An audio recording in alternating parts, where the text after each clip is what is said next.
Welcome to my YouTube channel video. મારા વિદ્યાર્થી મિત્રો, તમારું મારી ચેનલમાં હાર્દિક સ્વાગત છે. હવે આપણે આજે બીજા 5 હેતુલક્ષી પ્રશ્નો અને એક સ્વાધ્યાયનો દાખલો જોઈએ. તો આપણે 15 સુધી હેતુલક્ષી કરી ગયા છીએ, તો આજે 16 થી 20 સુધી કરીએ. તો 16મું ઉદાહરણ હેતુલક્ષી પ્રશ્ન છે. ઉદાહરણને પણ હેતુલક્ષી પ્રશ્ન. 16મો હેતુલક્ષી પ્રશ્ન છે, પેજ નંબર 217.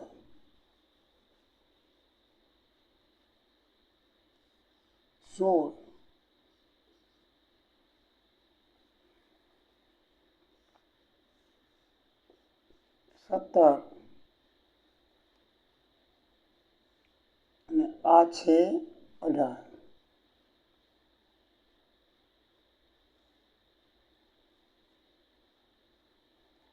તો હેતુલક્ષી પ્રશ્ન 16મો, એમાં તમને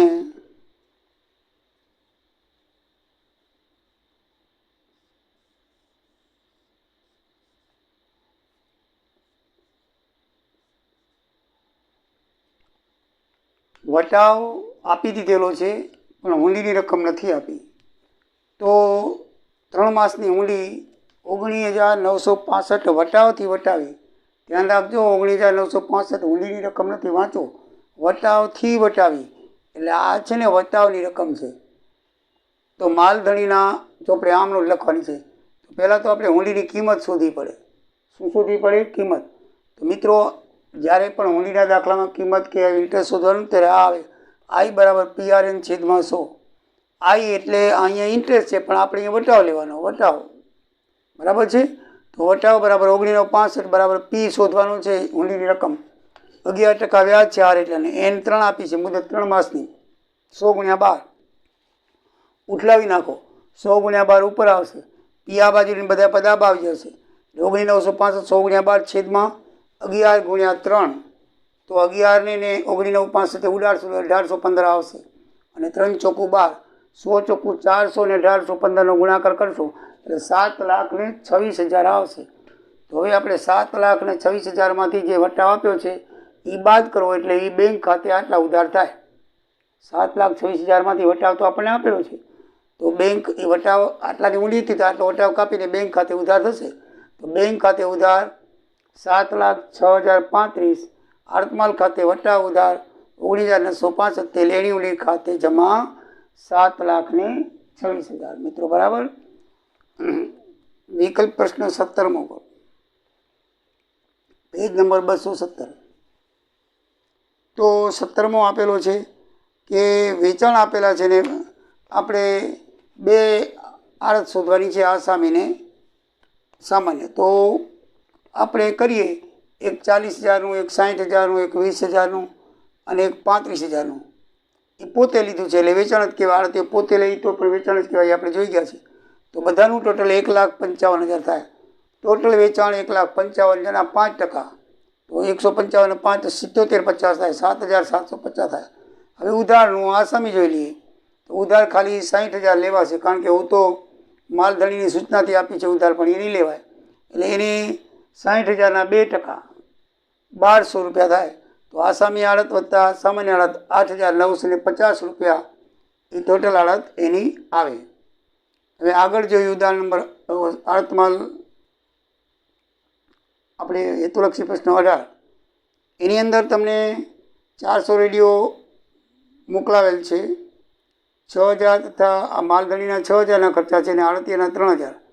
અને આખર માલનો સ્ટોક 68 છે. તો આખર માલના સ્ટોકની કિંમત શોધો. એમાં તમને વેચાણ કિંમતને રેડિયાની પડતર કિંમત 2 આપી દીધેલા છે. બરાબર છે. તો એકદમ ઇઝી છે. આપણે સ્ટોક કિંમત 500 છે, તો જે વેચાણ કિંમત આપેલી હોય ને એ એકમ દીઠ પડતર કિંમત આપેલી 500, વેચાણ 650. વેચાણનું આપણે કાંઈ જરૂર નથી. આમાં આપણે પડતર કિંમતની જરૂર છે. 68 × 500 એટલે 34,000 રૂપિયા આપણે માલ વધ્યો. એમાં માલધણીના પ્રમાણિત ખર્ચા ઉમેરી નાખો. તો એને માલધણીએ કેટલો ખર્ચ કર્યો છે? 6,000. કેટલા ઉપર કર્યો છે? 6000 કેટલા રેડિયો મોકલ્યા હતા? તો 400 રેડિયો. તો 400 એ 6000, તો 68 કેટલા? તો 1000 20,000. અને આડતીએ 3000 કર્યા છે, તો 400 એ 3000, તો 68 કેટલા? તો 510 રૂપિયા. તો 35,530 રૂપિયા આખરનો સ્ટોક આવશે. બરાબર મિત્રો? તો હવે આ 3 દાખલા કર્યા. હવે 2 દાખલા આગળ કરીએ.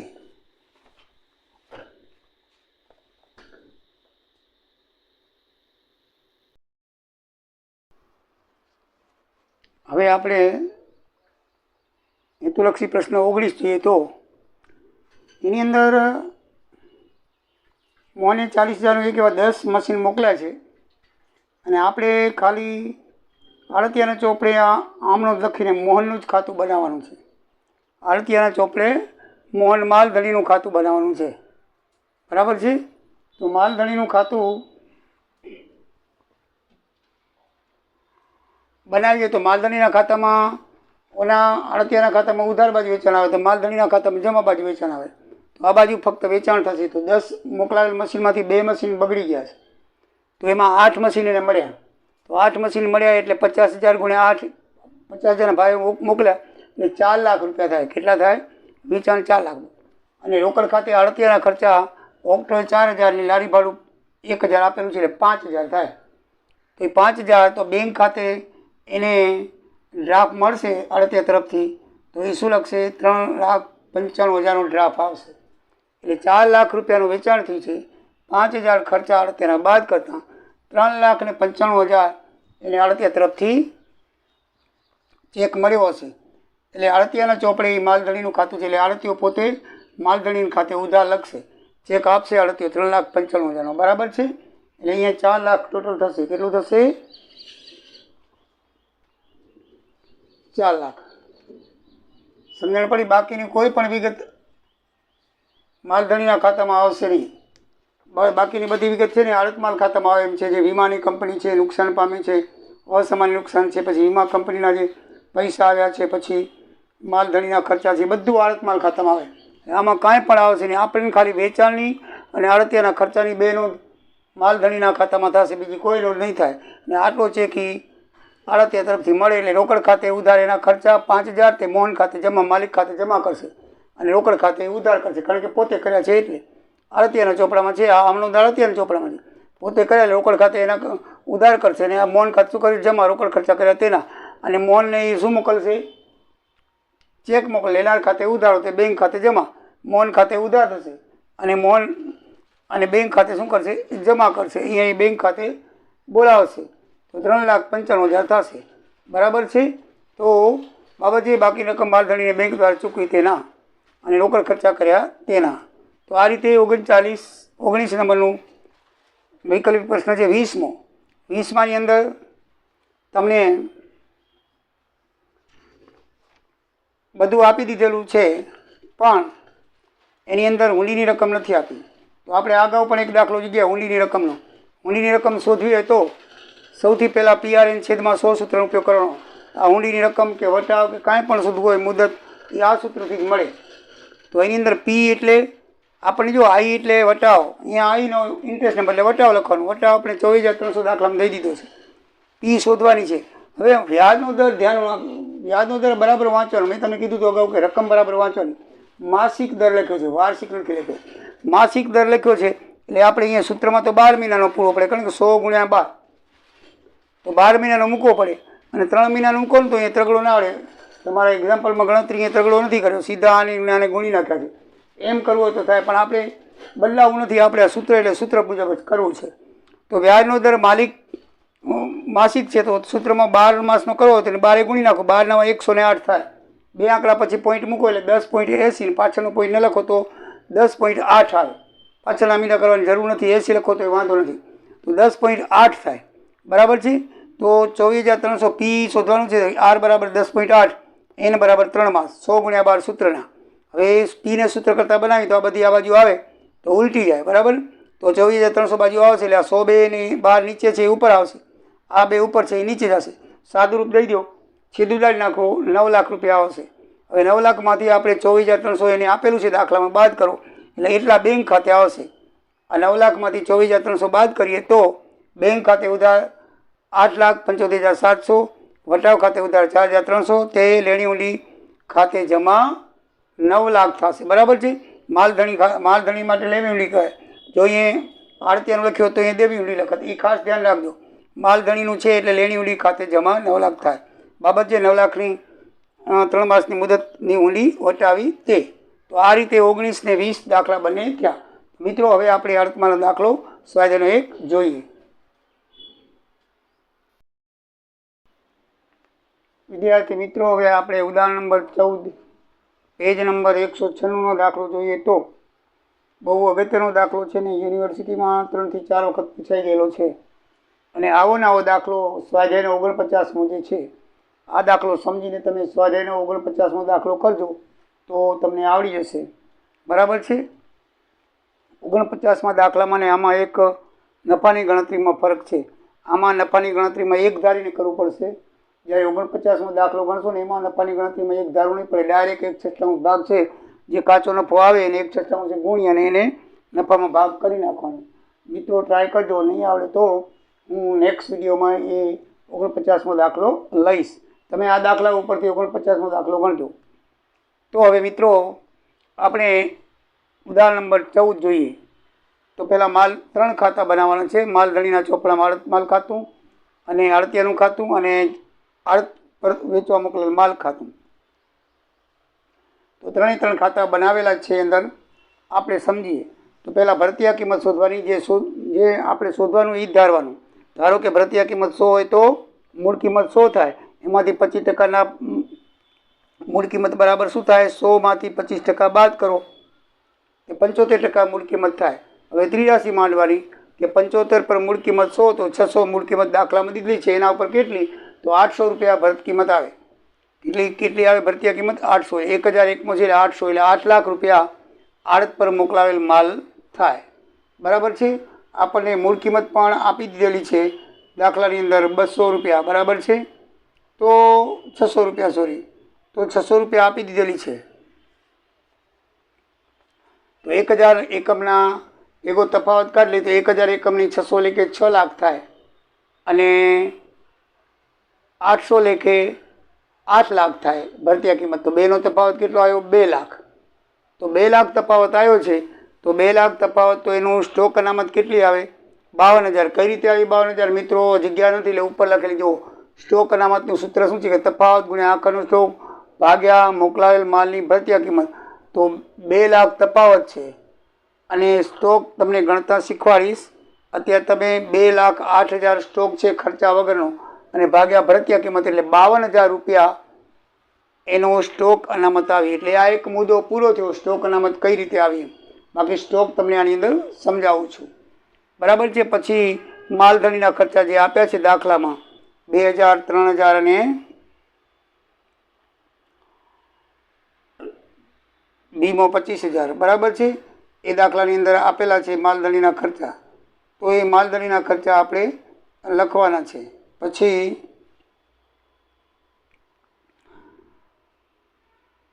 આડતિયાના ખર્ચા આપેલા છે. તો આડતિયાના ખર્ચા આપણે નીચે મુજબ છે. આડતિયાના ખર્ચા લખ્યા 10,400 વેચાણ ખર્ચ અને 7,000 ઓક્ટ્રોયના. આ 10,450 વેચાણ ખર્ચ છે. તો બેન, આ છે ને આવર્તક ખર્ચ. એટલે આ હિસાબમાં જ્યારે ગણતરી કરશું ત્યારે આમાં આવશે, પણ આપણે જ્યારે પ્રમાણસર ખર્ચ કરશું ને એમાં નહીં આવે. એટલે ઓક્ટ્રોય ખાલી 7,000 રૂપિયા પ્રમાણસર ખર્ચમાં આવશે. એટલે આ બાબત ધ્યાનમાં રાખવાની. બિન આવર્તક ખર્ચ જ લેવાના છે, આવર્તક ખર્ચ લેવાના નથી. વેચાણ ખર્ચ આપણે પ્રમાણસર ખર્ચમાં નહીં લઈએ, પણ આડતમાલમાં બધા ખર્ચા આવે. એટલે આ બંનેનું ટોટલ 17,450 થયું. હવે જુઓ, સામાન્ય આડત કેટલી થાય? તો પહેલાં આપણે વેચાણ જોઈ લઈએ. તો વેચાણની અંદર એને આપણે લખ્યું છે કે 601માં છે 600 રેડિયો 820ની કિંમતે મોકલ્યા છે અને રોકડેથી મૂક્યા. તો 600 ગુણ્યા 820 એટલે 4,92,000 થાય. પછી એને લખ્યું છે કે 101માં 850ના દર્શનને ભલામણથી આપ્યા છે. તો દર્શનને ભલામણથી આપ્યા છે. કોની ભલામણથી? માલધણીના ભલામણથી. તો 40 ગુણ્યા 840 40 ગુણ્યા 840 33,600 આવશે. પછી આપ્યા છે અનિલને. બરાબર છે. અનિલને ઉધાર આપ્યા છે. તો એ અનિલનું ઉધાર છે 100,850ની કિંમતે, તો કેટલા થશે? 85,000 રૂપિયા થશે. અનિલના કેટલા થશે? 85,000 રૂપિયા. દર્શનના કેટલા થશે? 33,600. અને રોકડ કેટલા થશે? 4,92,000. આ એ ઉધાર છે, પણ આડતીઓ જવાબદારી લેશે. આ ઉધાર છે એની જવાબદારી કોણ લેશે? માલધણી લેશે. તો આ જે આડતીઓ ઉધાર આસામી લે છે, તો એ જ્યારે આડત ખાતું બનાવશે ત્યારે એની ખોટ છે એમાં એ સરભર કરશે. એટલે આ જે ઉધાર જે છે એની જે ગાલખાત છે 2% એટલે કે 17,000 રૂપિયા થાય એ નહીં આવે. બરાબર છે? એની એ ગાલખાત નહીં આવે. પણ આપણે 20% એટલે કે 17,000 એ નહીં આવે. જ્યારે કારણ કે 80% લાભ થયો છે, 80%નું એમ કહે છે કે 80% વળતર મળ્યું છે, એટલે 80% વસૂલ થઈ ગયા છે, એટલે 20% નથી થયા. તો આપણને ખોટ કેટલી જાય? 20%ની. તો આપણે આના 20% કરશું 17,000, તો એ 17,000 આડતીયું ખાતું પોતાનું બનાવશે, આડત ત્યારે આવશે. પણ હિસાબ નહીં આવે. ધ્યાન રાખજો, જ્યારે ગાલખાતનો હિસાબ કરવાનો હોય ને ત્યારે માલધણીએ જો ભલામણ કરી હોય ને એ જ ગાલખાત આડત માલમાં આવે. માલધણીએ ભલામણ ન કરેલી હોય તો એ કે ગાલખાત આડત માલ ખાતામાં આવે નહીં. તો આમાં માલધણીએ કોની ભલામણ કરી છે? બરાબર છે? દર્શનની. તો દર્શનની જે ગાલખાત છે 33,600 વાળી, 33,600ના 20% 6720 રૂપિયા અહીંયા ગણતરી કરી છે. તો 6720 રૂપિયા એ ઉધાર બાજુ આડત માલ ખાતામાં આવશે. અહીંયા કરી છે 33,600 × 20. બરાબર ને? તો આની જે છે એ જ ગાલખાત આવશે, બીજી ગાલખાત આવશે નહીં. તો મિત્રો યાદ રાખજો. પછી છે સ્ટોક અનામત 52,000 રૂપિયા. એ મેં તમને બતાવી દીધું કે આ રીતે આવે. તો મિત્રો આ સાઈડ બધી ક્લિયર થઈ ગઈ.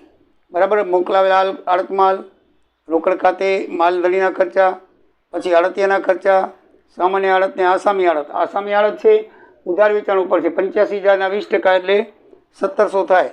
બરાબર ને? તો સોરી 2%, 85,000ના 2% આસામી આડત છે, તો 1,700 રૂપિયા થાય. તો 1,700 રૂપિયા એ આસામી આડત આવશે.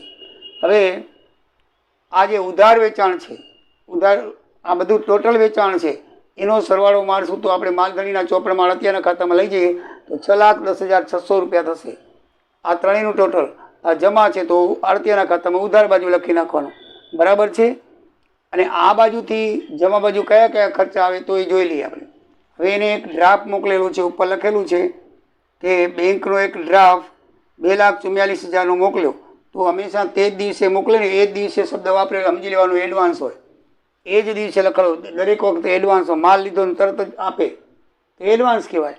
તો એ 2,44,000 એડવાન્સ આવે છે. પછી આડતિયાના ખર્ચા જે છે 10,450 ને 7,000 એ ટોટલ 17,450 એ આડતિયાના ખર્ચા.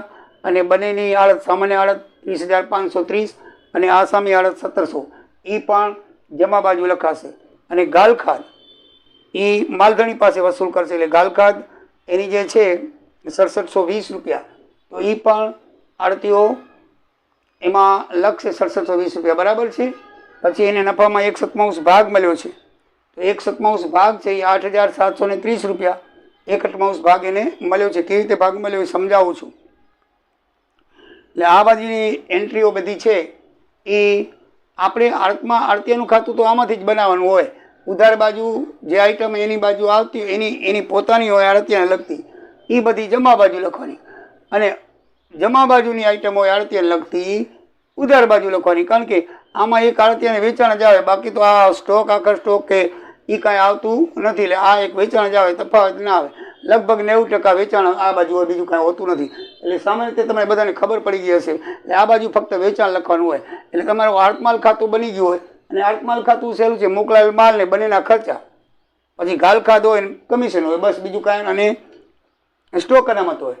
તફાવત આવે એટલે સ્ટોક અનામત હોય, ગાલખાત હોય અને 2 કમિશન હોય. બસ આટલી જ આઈટમ આવે છે. એટલે આપણને એ બધે ખબર જ છે. હવે તમને નફાના ભાગની ગણતરી કેવી રીતે થઈ એ તમને શીખવાડું. આ બધું ક્લિયર થઈ ગયું બેટા? આ બધું હવે નફાનું શીખવાડી દઉં એટલે બંનેના ટોટલ મારી દઈએ. હવે નફામાં તમારે શું કરવાનું? પહેલાં આ જે છે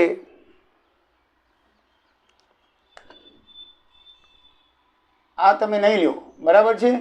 અત્યારે તમે ટોટલ 10,35,240માંથી તમે બાદ કરતા જાઓ. શું કરતા જાઓ? આ બધી આઈટમ બાદ કરો તો એ કેટલો નફો આવશે? કાચો નફો આવશે. કેટલો નફો આવશે? કાચો નફો આવશે. એ કાચો નફો કેટલો આવશે? આટલું આવશે 69,840. એ તમારી રકમ જે તૂટશે ને એ 69,840 તૂટશે. કેટલી તૂટશે? 69,840 અહીંયા આવશે. તો 69,840ના આપણે ત્રિરાશી મળવાની. આમાં મિત્રો ભાગમાં 3 પ્રકાર આવે છે, એ ધ્યાન રાખજો. તમને ડાયરેક્ટ એમ કે નફાના 10%, તો અહીંયા જે કાચો નફો આવે ને આ 10 સોયા આવશે, ગુણી નાખે 10%. પછી એમ કે 1/7 ભાગ નક્કી થયેલ છે, ખાલી એમ જ લખ્યો 1/7 ભાગ, તો પણ જે કાચો નફો આવે એના 1/7 ગુણી નાખવાનો, જે આવે એનો નફાનો ભાગ ગણી નાખવાનો. ત્રીજું એમ લખેલ આવે છે, આમાં જો આમ ચોક આમ લખેલું. ત્રીજું શું લખેલું જો વાંચો. બોમ્બે રેડિયો સર્વિસ આડત, આસામી આડત અને નફાનો ભાગ બાદ કર્યા પછીના થયેલ ચોખ્ખા નફાના 1/7 ભાગ લેવા હકદાર છે. આવા શબ્દ વાપર્યા હોય ને તો તમારે એક ભાગ ધારીને દાખલો કરવાનો, રીત કરવાની. 3 પ્રકાર છે નફામાં ભાગમાં, તો આપણે 3 પ્રકાર કર્યા છે, તમે જોઈ લેજો. ડાયરેક્ટ લખ્યું હોય કે નફાની અંદર 10% ભાગ છે, તો કાચો નફો આવે અને 10 સોયા આવશે, ગુણી નાખો એટલે સીધો નફો લખી નાખો, એમાં કોઈ ગણતરી નથી. પછી ખાલી એમ જ લખ્યું કે 1/7 કે 1/6, હમણાં આપણે 1/6 કરેલો છે, 1/6 ભાગ છે, તો કાચો નફો જે આવ્યો અહીંયા દાખલા તરીકે આ આવ્યો છે અહીંયા 69,840, એને ખાલી 1/7 છે એટલે કે 7 વડે ભાગીને જે આવે એ કરી નાખવાનું. એટલે પહેલી રીત ટકા આપેલા હોય તો ટકાએ ગુણી નાખો, ભાગ આપેલો હોય તો ભાગે ગુણી નાખો, અને પછી જે આવે એ રકમ લખી નાખવાની નફાનો ભાગ. પણ એમ લખેલું હોય, આવી સૂચના હોય આડત, આસામી આડત અને નફાનો ભાગ બાદ કર્યા પછીના થયેલ ચોખ્ખા નફાના 1/7 ભાગ લેવાનો છે. આવું બાદ કર્યા પછી ચોખ્ખા નફા એવું લખેલું હોય ને તો તમારે આડતિયાના નફાનો એક ભાગ ધારવાનો અને જે ભાગ આપવાનો છે ને એક ભાગમાં ઉમેરવાનો. એટલે 1+7 1/7 થાય, આમાં 1/7 ભાગ આપવાનો છે. એટલે આની જો 2નો સરવાળો 7 × 1 7 ને 1 8/7 આવે. કેટલા આવે? 8/7. હવે 83 માંડવાની કે 8/7 ભાગે જો 1/7 હોય તો આજે કાચો નફો આવ્યો હતો ને એટલા ભાગે કેટલા? 69,840 રૂપિયા. કેટલા? પછી એનો આ પહેલો ભાગ છે ને હંમેશા ઉઠી જાય. 8/7 પહેલું પછી એટલે 7/8 થઈ જાય. શું થઈ જશે? 7/8. એટલે 7 7 2 ઉડી જશે અને આને પછી 8 ભાગી નાખો એટલે 8,730 રૂપિયા આવશે. એટલે તમારો 8,730 રૂપિયા અહીંયા લખી નાખવાના, હું કાઢી નાખવાના. કયા કાઢી નાખવાના? 69,840 કાઢી અને કેટલા લખી નાખવાના? 8,730 અને બાદ બાકી કરી નાખવાની. એ કેટલામાંથી? આમાંથી 29,840 માંથી આ 8730 બાદ કરી નાખો, કારણ કે એ 8730 કોણ લઈ જશે? આ 8730 આડતીઓ લઈ જશે અને બાકી જે વધ્યા 61,110 એ આપણો નફો થશે. બરાબર છે? 61,110 આ બેનું ટોટલ મારશો એટલે આ ટોટલ આવશે 69,840 કાચા નફાનું આવશે. બસ મિત્રો, આ દાખલો આવવાનો છે, ભાગવાળો આવશે ને આવશે, તમને 100% કહી દઉં. તો 3 પ્રકારે ભાગ હજી પણ યાદ રાખો. ખાલી 10% લખેલું હોય તો કાચા નફાને ખાલી 10% વાળી જ ગુણી નાખો. ખાલી ભાગ લખેલું 1/7 તો કાચો નફો આવે ને 1/7 જ ગુણી નાખો, એટલે 7 વડે જ ભાગી નાખો. પણ મેં જે સૂચના આપી એ પ્રમાણે આવી દાખલા નંબર 14 ઉદાહરણ નંબર 14 પ્રમાણે જો સૂચના લખી હોય કે આસામી આડત અને સર્વી આડત અને નફાનો ભાગ બાદ કર્યા પછી ચોખ્ખો નફો એનો 7મો ભાગ એવો શબ્દ વાપરેલો હોય તો આ રીતે પદમાનો એક ભાગ ધારી એમાં ભાગ ઉમેરી 8/7 કે જે થતા હોય તે એટલા ભાગે 1/7 હોય તો જે કાચો નફો આવ્યો એટલા ભાગે કેટલો?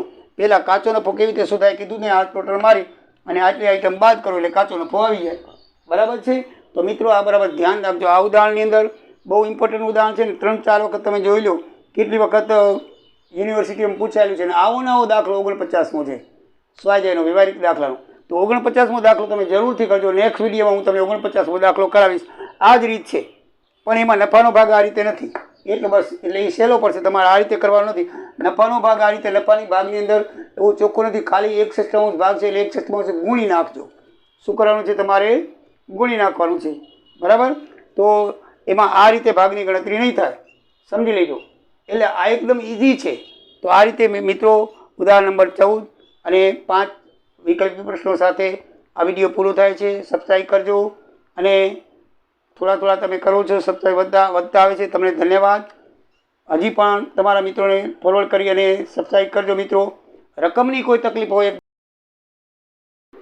જો તકલીફ હોય તો મને કોમેન્ટમાં લખશો તો હું તમને એ રકમની ફોટોકોપી તમને જવાબના પ્રત્યુત્તરમાં કોમેન્ટમાં નીચે લખીને મોકલાવી દઈશું. તો મિત્રો આવજો. જય દ્વારિકાધીશ, જય સિયારામ.